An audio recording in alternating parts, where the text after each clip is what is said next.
Hello, and welcome to the Cosmic Force vlog. I am Mark, and this is Bodacious BRoll, and today we're going to be watching Star Wars Episode 6, Return of the Jedi. I've put together this rewatch of the 8 saga films leading up to the Rise of Skywalker in December, and I'm not just doing it alone, and we're not just doing it alone. We've also roped in my wife Stephanie and our good friend and roommate Matt to join in the experience and give our thoughts and feedback about the movies. And we're excited, huh? My favorite part was the part where my cousin laughed. Yeah, all right. We're going to get started with some questions now about the film and just kind of catch up on where we're at heading into the film, and then we'll catch up afterward to unpack our thoughts or ideas about the film. So, sound good? Sound good, buddy? Uh-huh. All right, yeah. So let's turn it over to them with some questions. All right. So we are gathered here today to watch Return of the Jedi, the last film, the last installment in the original trilogy. We're gathered here with Matt, Stephanie, myself, Mark, and our good friend Bodacious BRoll over here. Yeah. Mm-hmm. Wait, his name is BRoll? Yeah, Bodacious BRoll. He's related to the one in... Oh, yeah. His cousin, Salacious B. Crumb, is in Return of the Jedi, and so he wanted to be here to, check him out. Can I just point out how adorable that sweater is? Yeah, he looks really Yeah. comfortable. I'm glad he's dressed. He's an ugly-looking pig without it. Oh, It's, cute. I'm sorry, I forget these creatures have feelings too. Yeah. They're also a food source for other animals. Yeah, apparently we saw the Mandalorian. Oh, yeah, there yeah. Eating them. Oh, No. poor little guy. So he's a rescue. His countryman, yeah. He's a rescue. They were gonna eat him. But back to Return of the Jedi. Yeah, so Return of the Jedi, final film in the original trilogy lineup. And let's see, like, what do we all think? Well, I remember it being my favorite of the three, but I mean, oddly enough, I haven't seen it in a while. But I remember, like, okay, it's got the Ewoks, it got the Jabba. You know, I'm just like, what's not to love? Gold bikini, classic. But we'll see if I might change my mind today because it has been a few years. Yeah, sexy Leia in the gold bikini thing. Uh-huh. Yeah. It was the first Star Wars film I'd ever seen, and I'm probably was somewhere around like 4 or 5 years old. My aunt had decided, like, oh, I'll turn this on, and the kids will be entertained with that. There are Ewoks in it, but it was very violent, of course, but we were just fascinated because, like, there are people using magic, and there's all sorts of creatures and all that jazz.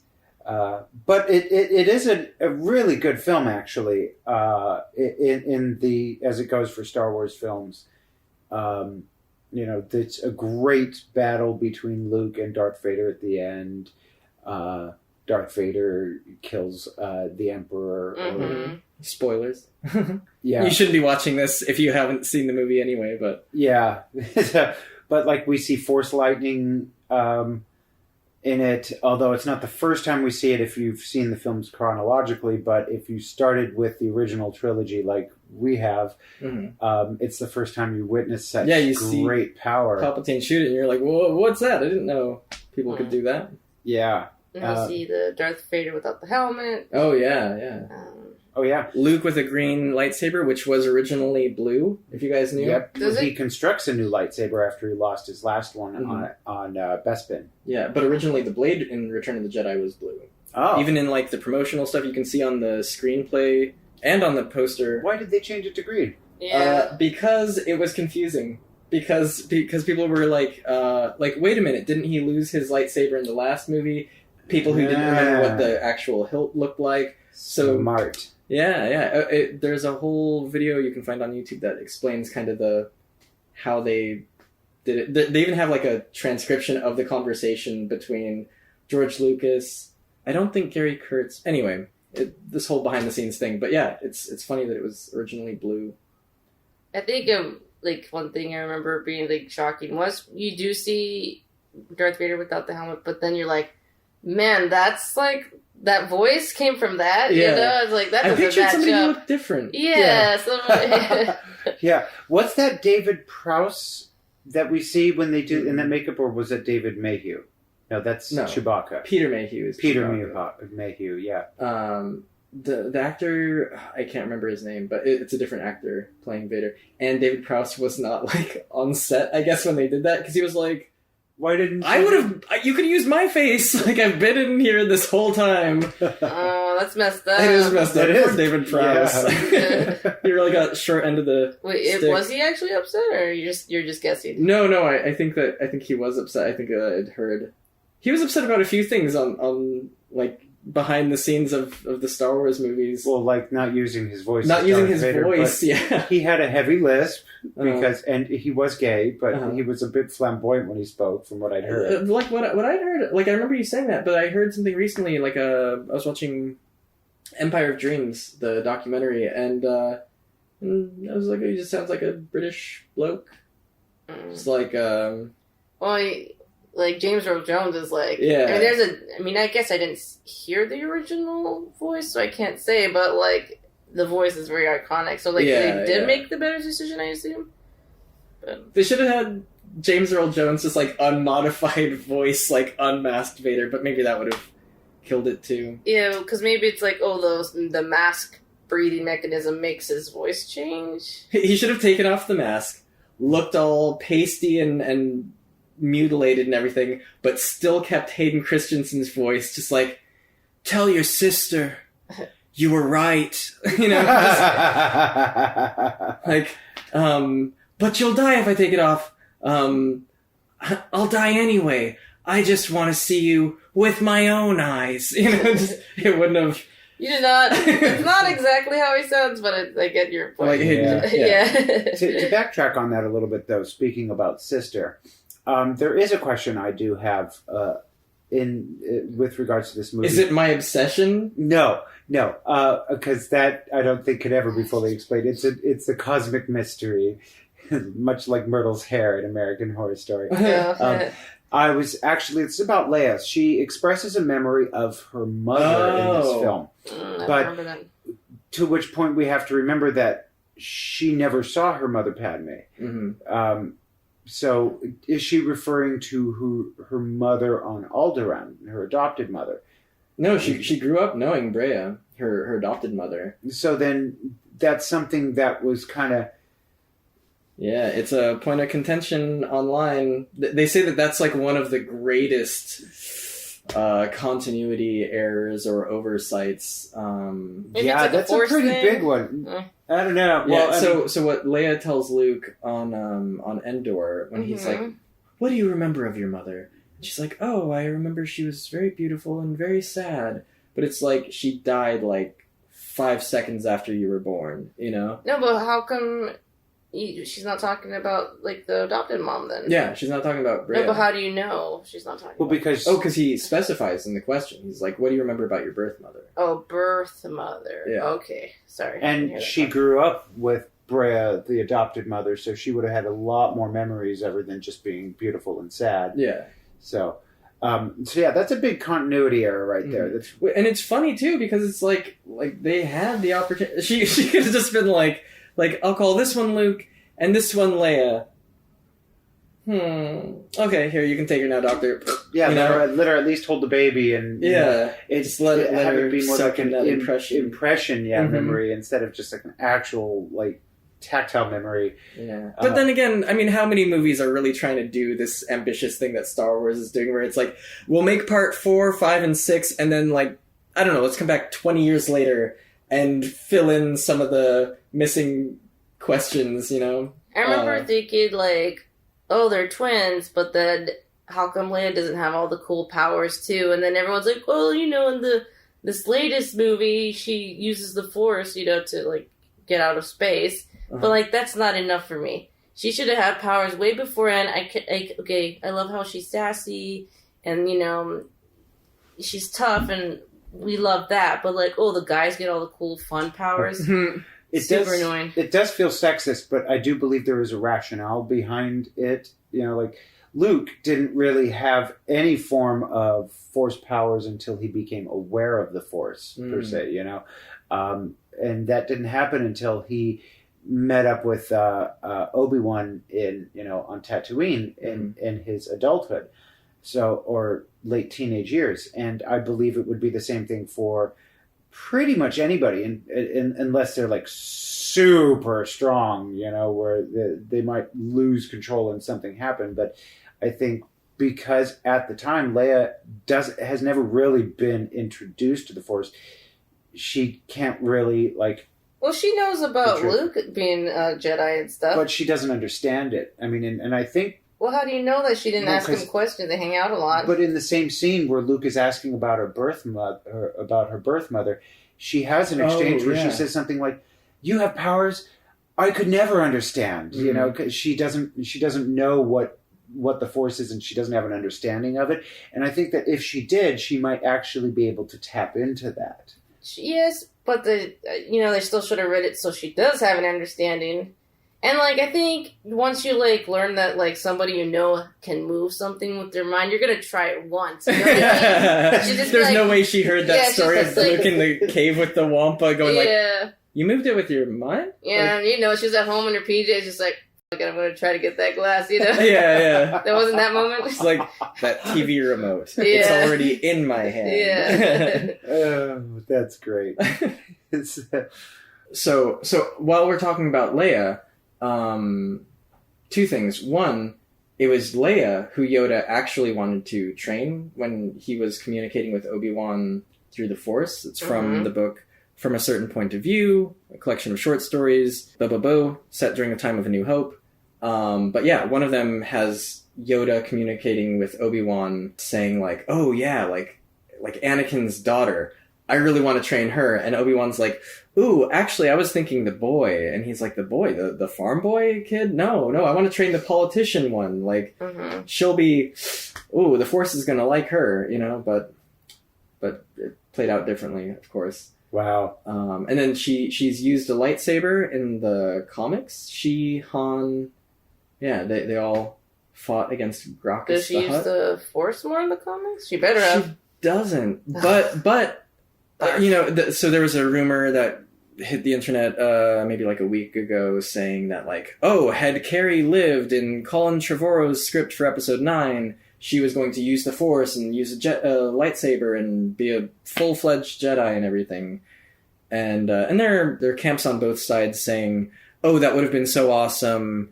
It's a shame that we never got to see that. They should have recast her, which would have been a terrible decision. Now I know that she was probably assassinated because some crazy fans this cannot happen. Yeah. Oh. It's like a John Lennon situation. Oh. But don't put that in the cut. Cut that out. Yeah, that just made me sad. They did have enough footage, though, for her in the upcoming film that and we don't know what we're going to see. Yeah, true. A, we don't know what we're going to see. And B, I'm sure whatever they come up with is going to be great. I love that she was the daughter or the child of the chosen one. And the Force applies itself in her through strength of character, strength of will, this resilience of hope and intelligence. I mean, she just leads the rebellion with such gusto. She's the Hermione, and then Luke's the Harry. Man, she's the Hermione. She's the Dumbledore. She's the everybody. That's true. She's I could see her as a Dumbledore. She's the Nymphadora. The McGonagall. The McGonagall. Yeah. She's everybody but Harry. Yeah. Love Leia. Miss you, girl. 40. Well, oh, by the way, bit of trivia. Originally, before it was called Return of the Jedi, it was to be released under the title Return of the Mac. What? No, I'm just kidding. Revenge of the Jedi. But it was determined, that and all of the original posters for the film originally said Revenge of the Jedi, and they're worth a lot of money if you ever find one. But it is said that Jedi don't seek revenge because of their well-balanced centeredness and Zen-like state. So I mean, revenge is a pretty low consciousness intention, for Mm-hmm. It's like, oh, they hurt me, so I'm going to try and hurt them back, and then they're like, oh, they hurt me, I'm going to... It feeds itself endlessly. It's It not a only peaceful works way. But it's okay movies like Kill Bill and Judge Dredd. Perfectly acceptable revenge. Yeah. Or justice, whatever you want to call it. But hence the name now, Return of the Jedi. Especially since this is post the purge from, what is it? Revenge of the Sith. Mm-hmm. Yes, which was the appropriate title there. Yeah. Because that was like millennia in the making, that revenge thing. Mm-hmm. Actually, that's one time when I will say that that's a revenge story that does things a bit differently. Yeah. Also, one last thing before we dive into the movie. I want all of you to ask yourselves this question and sound off in the comments. Did Darth Vader really know that Leia was his daughter when he died? Did he die knowing that Leia was his daughter? He died knowing that he had a daughter and that she was Luke's twin, but he never mentions her by name. What do you think? Okay. I'm going to say I think no. Yeah? I think he doesn't find out until you see his Force Ghost appear on Endor. And he sees Leia there and he's like, wait a minute. Or he's probably just Hold up. bestowed with that cosmic knowledge of just the way things are. He's like, oh, dumb! I died not knowing. I told her to tell your sister you were. I knew her name. I should have said tell Leia you were right. Well, I'm picturing a Shrek soundbite that says, hold the phone. If he's if Darth Vader's supposed to be like super powerful and like he was like Obi-Wan was here, I could feel it. You know what I mean? Like, shouldn't he like feel like Leia's like awesome forceness or similar vibe as Luke? Like, wouldn't he sense it? And he has visions. Anakin had visions. So yeah, like you'd think It's like probably just like that sassy princess I hate is here. he could reach out into the Force and like be like, after that battle scene where he's like, you have a twin sister. Obi-Wan was wise to hide her from me. Like, you'd think he can reach out in that moment because he'd already sensed a twin sister. Well, and I think Luke was like trying to shield his thoughts too in that time. oh, you know what? But also like he had Leia like around him like twice, and he never was like, oh yeah, join me. He was just kind of like, oh yeah, dumb bitch. Get out of my way. Yeah, thorn in my side. Yeah, exactly. But never like, I can use her. Mm-hmm. So if he knew, he probably would have tried, right? Maybe. Yeah, probably, yeah. So he's not as powerful as. But he didn't even know he had a daughter until the very end before he died. Oh, so maybe he sensed something, but he didn't know what he was sensing. Yeah, he never got to that full state of like absolute knowledge in that situation. Yeah, and also the way the kind of nasty way that he says, he's like, your sister. Like, he says it in such a way where he's like, oh, this is gonna get Luke's goat. I know it. You know, just like, he's gonna hate me talking about his sister like that. You guys ready? Yeah. Oh, yeah. Okay, is All right. Bodacious ready? Let's see if this is still your favorite when it's over. Yes. Yeah. Bodacious, he's ready, right? Yeah. All right. Let's do it. Return of the Jedi, folks. We're starting it now.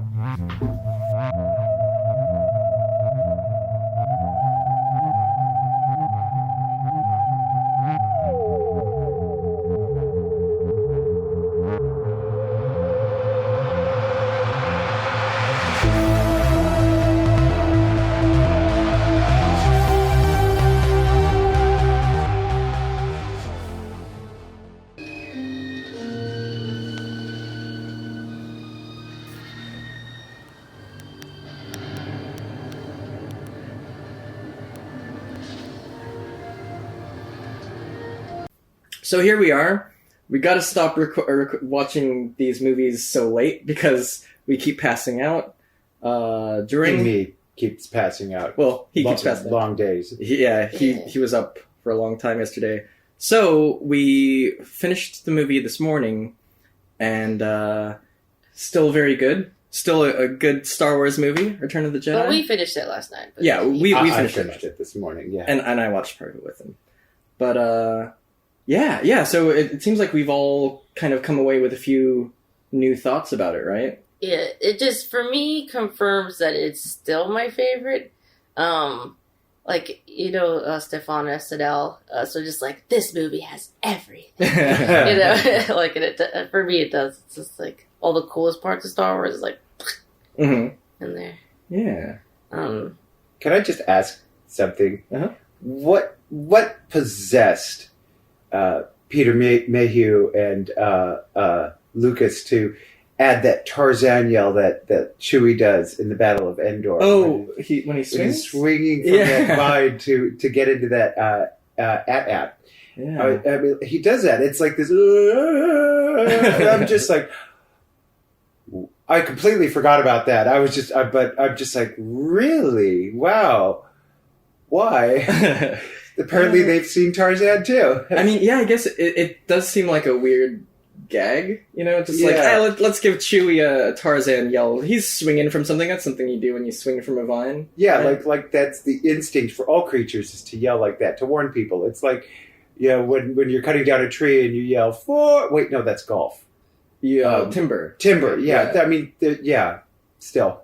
Yeah, this definitely is, I think, the cheesiest of the three original movies, but it's still my favorite. It's just got the craziest stuff, and then you see like Luke as his most badass self, And Palpatine definitely has way better lines in this. Yeah, he has cooler lines, and then like Yoda's like magical death, and he's Yoda. Oh, Yoda, and he's just like really cute the whole time. You're just like, I want to die like that. Man, the puppeteering too for Yoda's death, like it's not just like it's not just to close the eyes. It's like his whole body just that's probably some of the best puppet acting. Yeah, really a cut above. Oh, also speaking of Palpatine, I was thinking how it really stood out to me this viewing how Palpatine kept like assuming the sale, so to speak, like calling Luke, he's like, my young apprentice. Is just like, let's slow down a little bit. How about you call me, Mr. Skywalker off the bat? We don't know each other very well.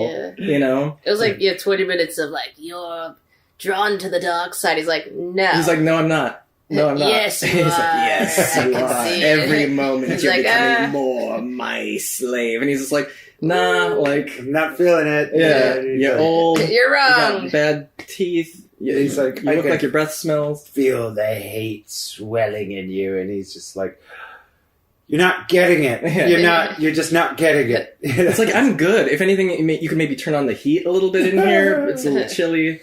But, yeah. Oh, boy. Matt, you brought up an interesting point about the Force, about... Oh, yes. So, in the pre-movie, interview thing we were doing last night, we were talking about Leia and her inability to use the Force and I'd mentioned that it has something to do with being alert or aware of the Force before you start to feel it or sense it. And Princess Leia has never demonstrated any ability to use the Force. And then in this one, she says to Luke, you have this power that I don't understand, that I could never have.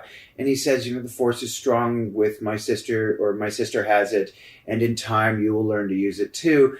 And this creates this alertness for her. And later on in that movie, right after the Death Star blows up, Han says, I'm sure Luke wasn't on it when it blew. And she says, he wasn't. I can feel it. Yeah. And that alertness, I think, is already making, presenting her like abilities to an opportunity to start growing. She's actually like sensing things now. It's like the same thing with Rey too. While she's on Jakku, we never see her tap into the Force, but then she hears Luke Skywalker's real, and Kylo Ren does the freezing thing to her, and he probes her mind, and it's when he probes her mind that she probes his mind back, and then she does that mind trick on the stormtrooper. So I think you're right. I think that there is something to...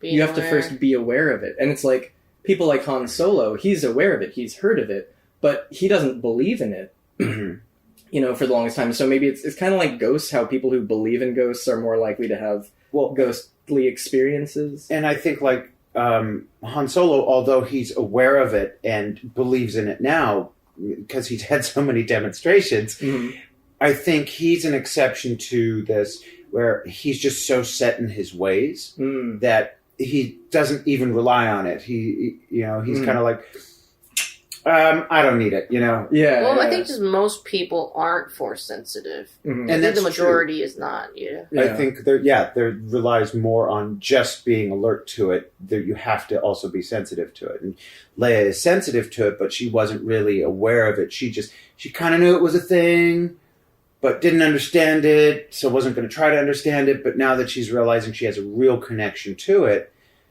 she's kind of like, maybe it's a thing for me. And boom, she can sense things. Oh, Yeah. one thing I wanted to bring up is when they get caught in the net on Endor, and how like R2D2 he just like cuts one part of the rope like that, and the And it whole just thing opens falls. up. It's just like, oh my god, how did that? They didn't like think to have like other inserts of chop chop chop chop chop or something, you know? Uh-huh. But anyways, Yeah, that seemed a little easy. But and maybe it was just the editing too, and how it was shot.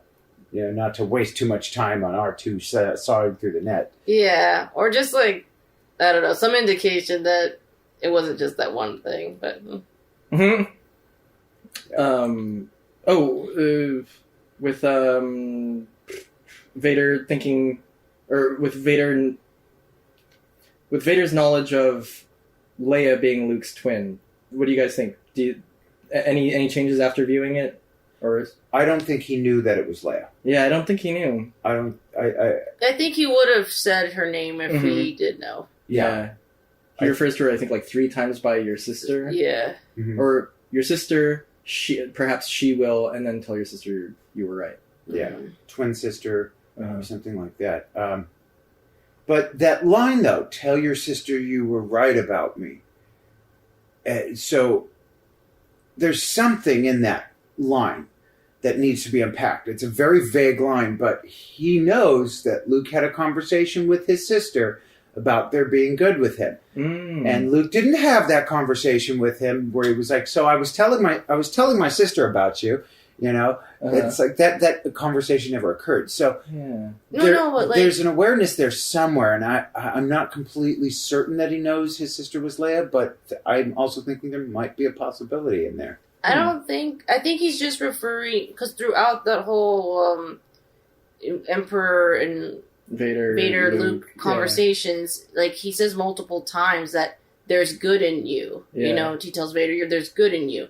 So I think that's what he's referring to. Tell your sister you were right about me. Like not Leia's conversation, but their conversation. He could probably safely assume he's just like, you won't shut up about it with me. You're probably telling your friends, like, but there's good in him. I know it. And it's like you're just saying that because he's your dad. Or he just he also knows that anybody in the galaxy already knows who he is. So regardless of whether he's had this conversation with his sister or not, he's like, please, whoever your sister is, just tell him that, yes, in the end, I was not the monster I spent so many years as. Which is sad, because after Vader's death, we learn from like the books and comics and stuff that like he was viewed as a monster by the galaxy, or by the non-imperial loving galaxy. And he had a lot of sensitive moments, though. I mean, that comic you had me read about his building of his fortress expresses a lot about how he's searching for his love, Padme, beyond the physical realm. I mean, which shows a lot of real emotion and sadness, and that wanting for love. And that shows a conflict in him even before he's aware that he has children and all of that there's always been this conflict in him. He was never truly bad. He was just taking a path that he thought would make him strong enough to bring things back to normal. Which is so tragic. Not at all expressed in these films, but I think it's also important too that it wasn't expressed, because we have to view him as this monster before we can truly understand the redemption, and the layers underneath. They really have to kind of show us the depths of, like, he's so bad, what a monster, right? Well, that monster once loved too, and just and can be redeemed. That's cool. I'm looking at you, Kylo. Yeah, I feel like if everybody knew in these movies that he was a sensitive guy, you wouldn't have all of this conflict going on. There'd be, because he does say, I must obey my master. Mm-hmm. And I think if the rest of the galaxy knew that he really was, his motives were entirely to break it or to heal his wounded heart, I think there would be a lot more rescue attempts for Darth Vader throughout the storyline, because people would be like, well, if we could just get Vader and help him, he would be a powerful ally against the Emperor. Yeah. But nobody knew that, and like that was like a missed opportunity for the entire rebellion. Well, I think once you can't go back from killing a bunch of Padawans. They're like, he's lost cause, Yeah. If they went into those what is it, the hollow files or something? Mm-hmm. How Yoda's just like, if into the hollow recordings you go, only sadness. Yeah, I mean, if they captured him, they'd have to arrest him, right? You can't get away with killing that many people, and then be like, this rehabilitation. That's kind of what the dialogue is now about Kylo Ren. Is just like, even if they do redeem him, what kind of life is there in store for him, since he mass murderer? Well, that's the big question, though, because we have to really think about Yoda and Obi-Wan's perspective of Darth Vader in this, because they are telling Luke, you have to confront him. In a way, you have to kill him or destroy him. And they never mentioned that, the way to, confronting Vader is to forgive him. Mm-hmm. They are encouraging Luke to, essentially just remove him from the picture by whatever means necessary. And in the end, it turned out that the best way to resolve this was through forgiveness, through peace of heart and love and mind. Yeah. And that shows even now where the Jedi were wrong, and that plays a very big part in the stories to come, with Luke and his transition from, the good side of the Force to more of that in between gray, morality that he's trying to preach to Rey, that it's not just one-sided. Mm-hmm. And that's just dawning on me now too. Yeah. Revelations. Yeah. So it seems like we had a lot of thoughts on this viewing. Any final thoughts before we wrap it up? Is it still your least favorite of the OGs? It is still my least favorite of the original trilogy, but I think by a smaller margin than it was before this viewing. I like watching it again last night. There was one point, I think it was like right before Vader throws Palpatine down the shaft in the Death Star.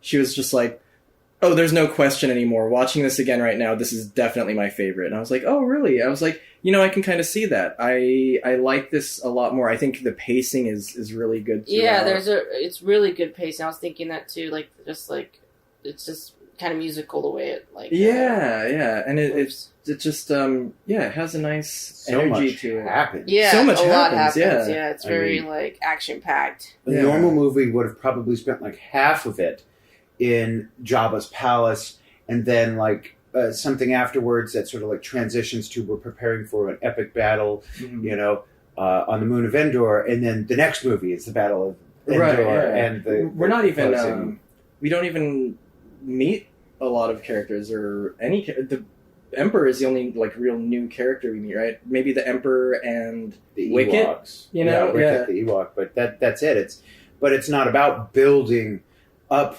story at this point. This is the resolution. Mm-hmm. And there was even that choir soundtrack piece during the battle between Luke and Vader at the end is very expressionate and it's an epic musical piece behind this lightsaber fight that tells you okay, this is it. This is the end. We have come to this.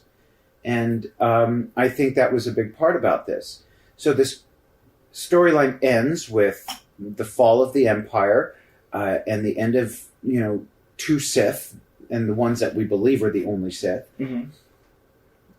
But, in seeing Force Awakens, which comes 30 years later, it raises a lot of questions for me as to, what went so wrong for the New Republic, that they could not take a stronghold in the galaxy to repel any other,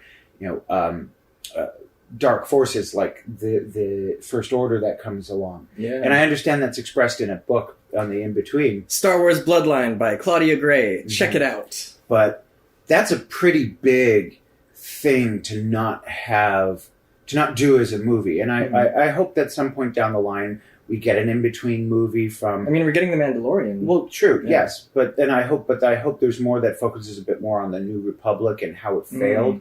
Even though Carrie Fisher has passed, bless you, honey, they could still give us something that helps us with the transition from Return of the Jedi to Force Awakens. But this, and this is really important. And we haven't seen the end of the Emperor, I guess, or even Darth Vader. I'm hoping that there's some form of like Vader, Anakin, Force Ghost in this final film. Oh, me too. Because it feels like a lot of what has transpired in Force Awakens and The Last Jedi has to come back to those two characters for this to finalize and be done.